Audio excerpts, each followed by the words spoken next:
This recipe, which I got off a card from my real estate lady, is for a lemon raspberry cake. What ingredients do I need and tools?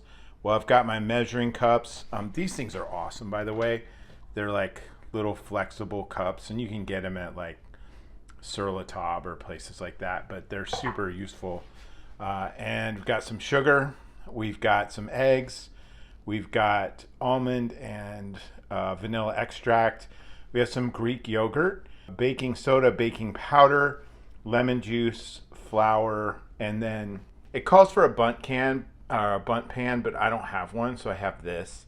And then it also calls for some lemon zest. These are pretty funny. I made a post out of this. Somebody gave me a lemon tree some years ago. I live in Nebraska, and so obviously it's not going to survive outside. So I potted it and I put it out in the summertime and I bring it in the winter. This year it produced 1, 2, 3, 4, 5, 6, 7 lemons, which is a bumper crop, but this is how big they are. But you know, hey, I can use them. So I'm going to put them into this recipe. Here we are, and we're ready to take the first step in the recipe for the lemon raspberry drizzle thingamajig. And that is to cream the butter and the sugar.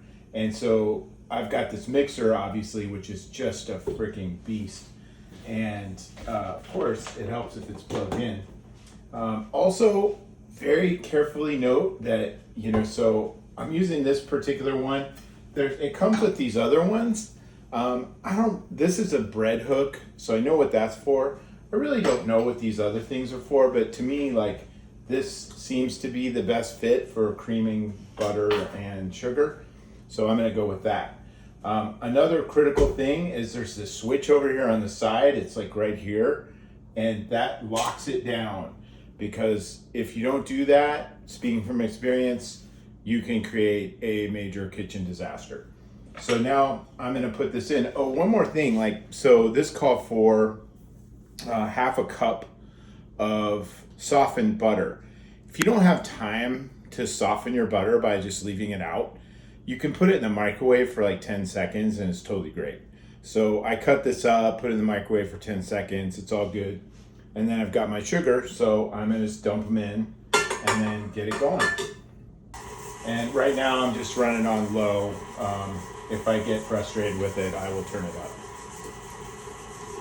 All right, so the next step is to add the egg yolks, the lemon juice, and the lemon zest to the creamed butter and sugar. So that's all good. And just so that you know that I'm not a barbarian, I will do the conventional, oh no I won't. Well, we can just scoop it right out like that. Conventional means of separating egg yolks, and I need another bowl. Huh. So we're gonna keep the egg yolks because they say we need them for something else. Let's see if I can do this last one properly. Oh, I think I got it. Yeah, there we go.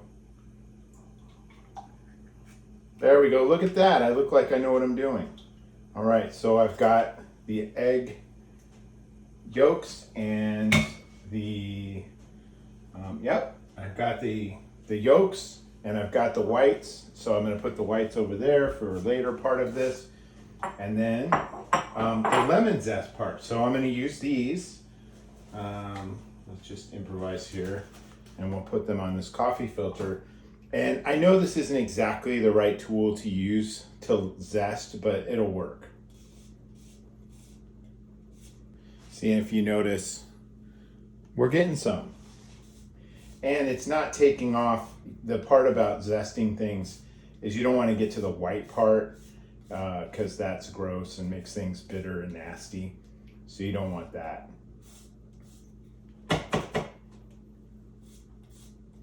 I figure I'll zest 2 of these little tiny lemons and that's probably good enough.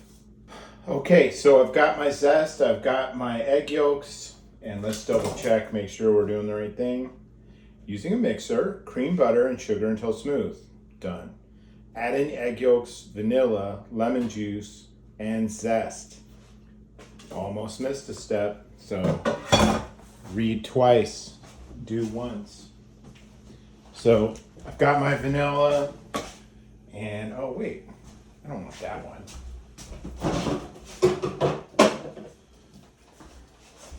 I've got my pure Madagascar vanilla extract, which is much bougier.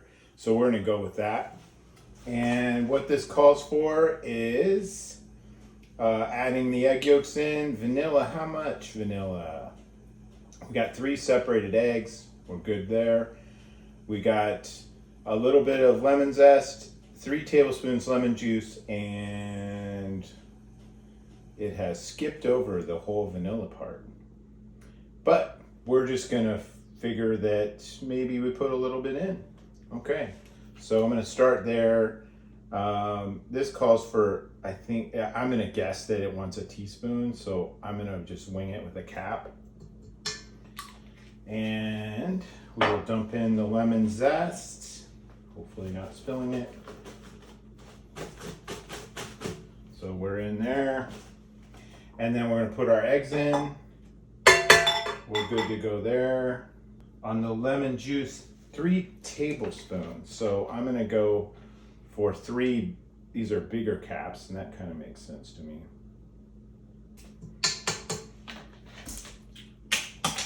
All right, so we've got that going, and now we'll blend that up and get the dry stuff going so that we can get that in, because it's all in steps as far as this recipe goes.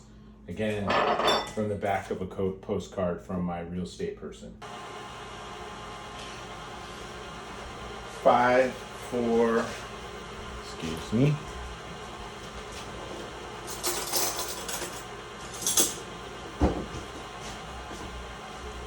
5, 4, 3, 2, 1.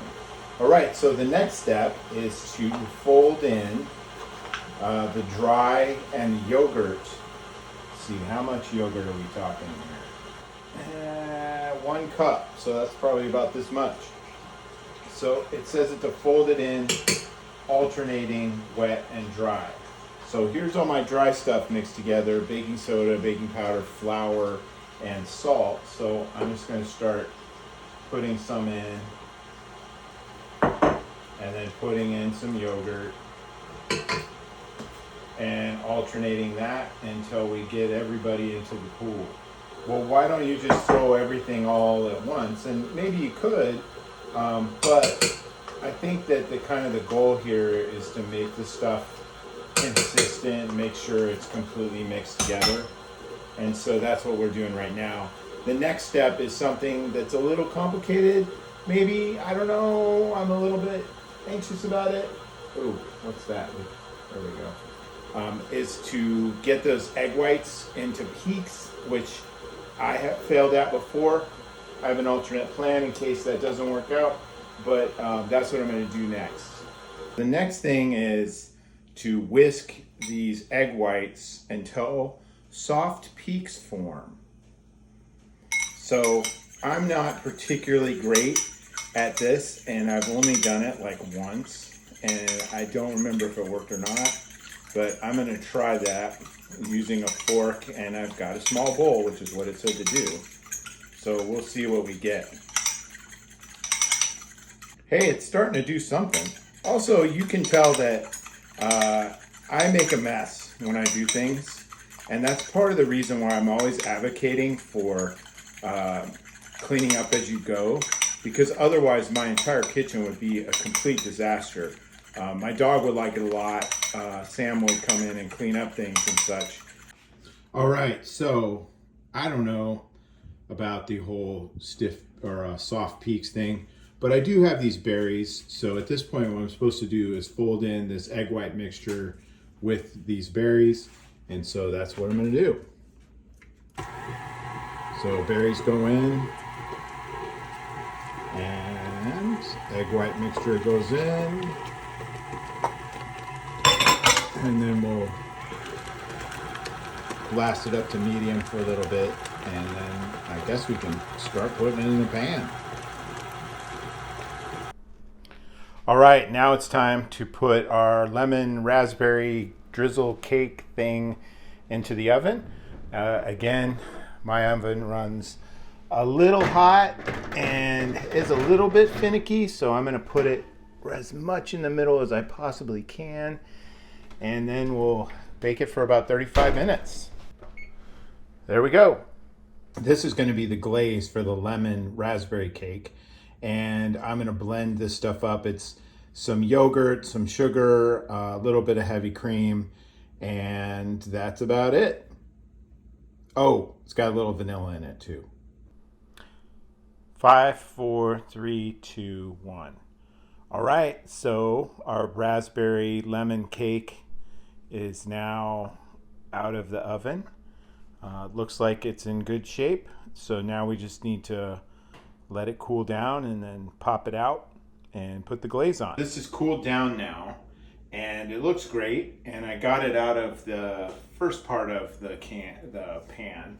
But now we've got to free it from the rest of it. So what I'm gonna do is try to, by the way, these offset spatulas are really awesome. I'm gonna use a couple of these thin ones with my offset to kind of get under it. I've cut around it inside, and hopefully we can just kind of pop it right off.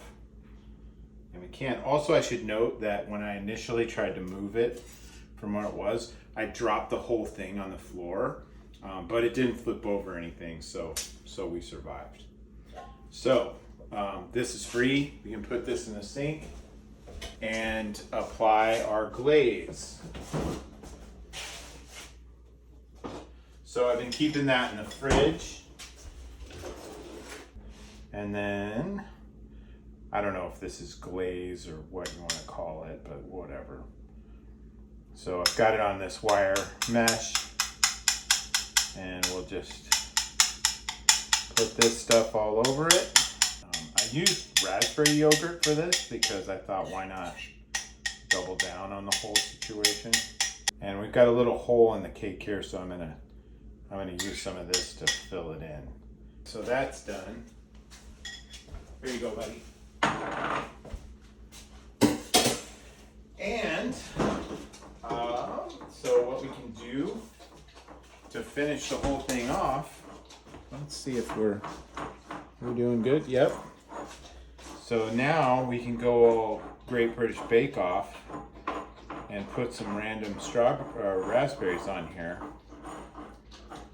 to kind of finish this whole thing off. Incidentally, I did wash these. So there we go. That's looking pretty good. And so this will go back in the fridge so it can set up and remain solid for a little bit.